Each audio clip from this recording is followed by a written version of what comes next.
তোমার যে নতুন বাবাকে দেখছো সে তোমার আসল বাবা না। তুমি তোমার নতুন বাবাকে ভুলে যাও।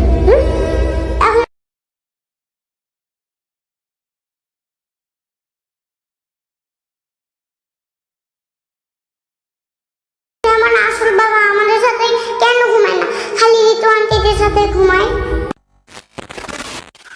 কল্পনা করুন তো, আপনি এমন একটা বাড়িতে বাস করছেন যেখানে আপনাকে সবাই চেনে, কিন্তু আপনার আসল পরিচয় কেউ জানে না। প্রতিদিন সকালে ঘুম থেকে উঠে আপনাকে অভিনয় করতে হয়, প্রতিটা মুহূর্তে সতর্ক থাকতে হয় যেন কোনো ভুল না হয়ে যায়। এই অনুভূতিটাই দুনিয়া টাকার গোলাম নাটকের কেন্দ্রীয় সুর।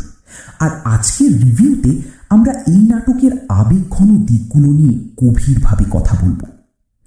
এই নাটকের সবচেয়ে চমকপ্রদ দিক হলো এখানে প্রতিটা চরিত্রের নিজস্ব একটা মুখোশ আছে। কেউ বাইরে থেকে যতটা সাধারণ দেখায়, ভেতরে ততটাই জটিল।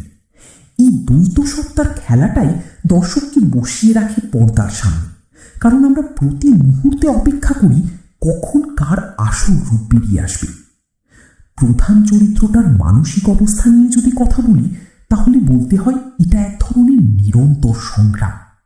একদিকে তাকে সমাজের চোখে ছোট হয়ে থাকতে হয়, অন্যদিকে তার ভিতরে জ্বলতে থাকে নিজের প্রকৃত পরিচয় ফিরে পাওয়ার আকাঙ্ক্ষা।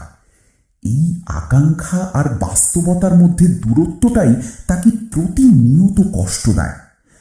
আমরা যখন দেখি সে চুপচাপ সব অপমান সহ্য করে যাচ্ছে, তখন বুঝতে পারি যে তার ভিতরে কতটা ধৈর্য আর সহনশীলতা জমা হয়ে আছে।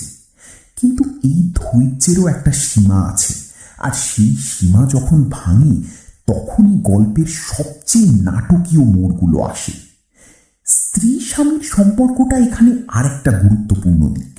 বিশ্বাস আর সন্দেহের মধ্যে একটা সম্পর্ক কিভাবে টিকে থাকে সেটাই নাটক খুব সুন্দরভাবে তুলে ধরে। স্ত্রী তার স্বামীকে ভালোবাসে ঠিকই, কিন্তু পারিপার্শ্বিক চাপ, পরিবারের মতামত, সামাজিক দৃষ্টিভঙ্গি, এই সব কিছু মিলিয়ে তাকে মাঝে মাঝে এমন আচরণ করতে হয় যেটা তার নিজের মনের বিরুদ্ধে যায়। এই দ্বন্দ্বটাই আসলে দেখায় যে ভালোবাসা থাকলেই সম্পর্ক সহজ হয়ে যায় না, বরং চারপাশের পরিস্থিতি সম্পর্ককে আরো জটিল করে তুলতে পারে।